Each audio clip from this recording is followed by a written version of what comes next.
Final game of Week 11, Niners-Cardinals from Mexico City, Estadio Azteca. We got George Kittle. There we go. That's the helmet you need right there. No Kyler Murray, still nursing that hamstring injury. Cards lead into the second quarter. Christian McCaffrey getting involved down the sidelines, into the red zone.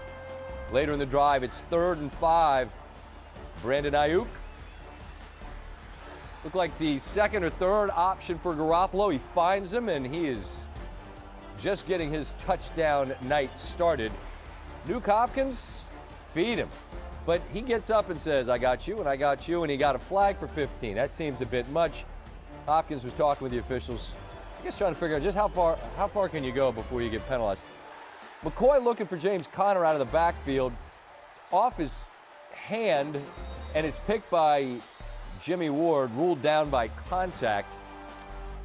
McCoy, the vet, figured that might be costly, and it was. 3rd and 3, Garoppolo looking to Kittle, Stanford Steve's favorite player, into the end zone, and the Niners lead 14-3. But the Cardinals, they stayed in the fight, at least in the first half. This was a free play, and it turns into a big play. Greg Dortch making defenders miss. This is a 47-yard gain, the longest offensive play for the Cardinals this season. That's hard to believe, but it's true.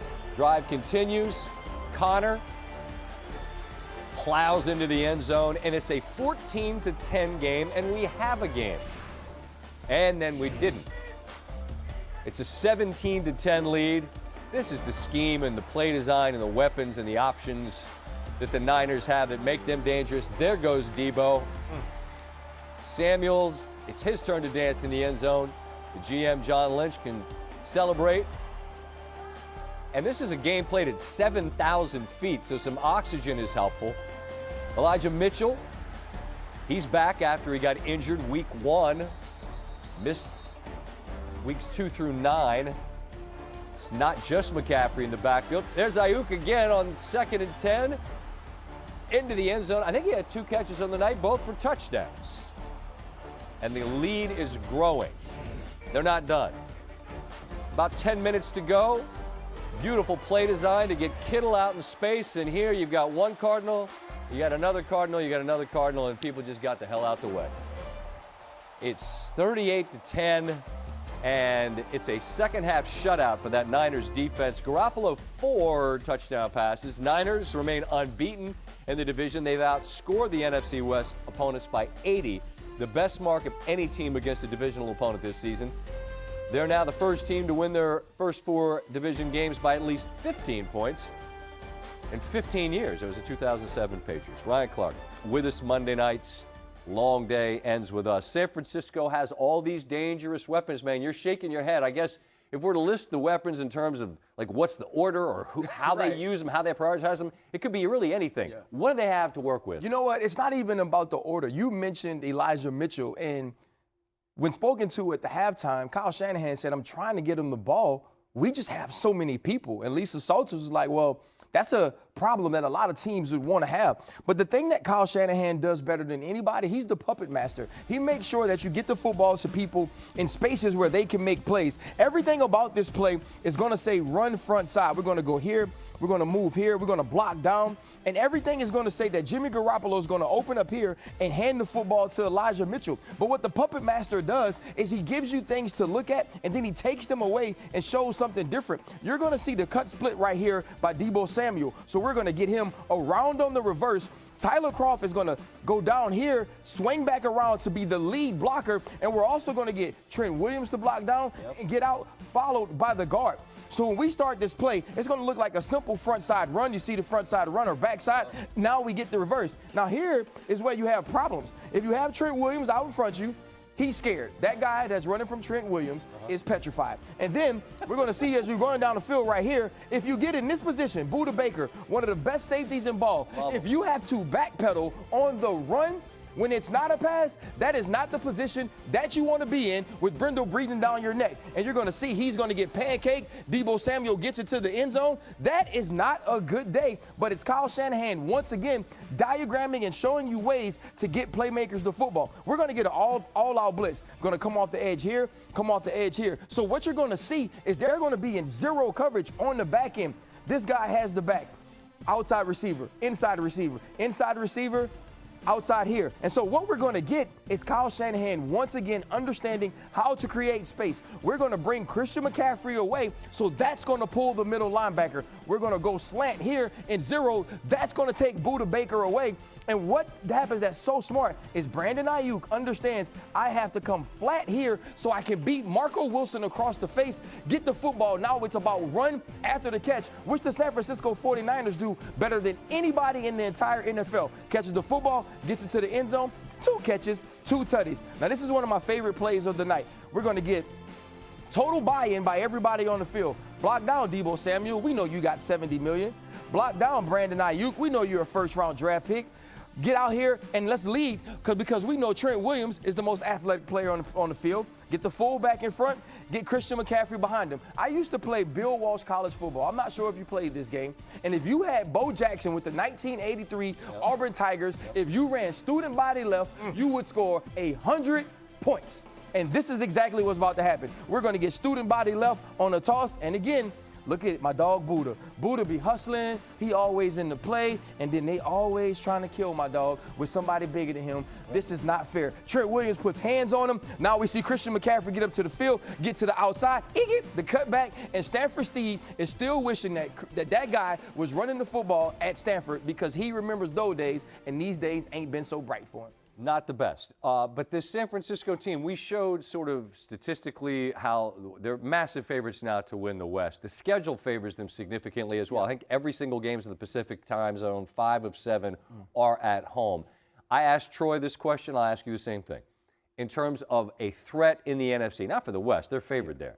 How big a threat are they in the NFC to be their representative? I think they're the team that scares you the most. And obviously everyone's going to go back to the quarterback and say, well, what about Jimmy G? The thing that John Lynch has done is he said, we're going to take it out of Jimmy G's hands physically and put it on him mentally. It's about distributing the football, getting the football to the right people. This is a team that can run the football, they can rush the passer, and they have guys that you can get the football into their hands and they can turn small catches or short catches into big plays. I think this is the biggest threat to the Philadelphia Eagles in the entire NFC. And I get it. When you see the Dallas Cowboys play the way they did against the Minnesota Vikings, it's so tantalizing and you feel so good about what you've seen. But this is the team that is most consistently themselves. And self-awareness to me is what wins in the playoffs. We can run, we can play defense, and we know how to attack each team based on their characteristics of trying to stop us. And I think they're just going to be one of those teams nobody wants to see in January. And we don't have the time, but I'm going to carve out this much.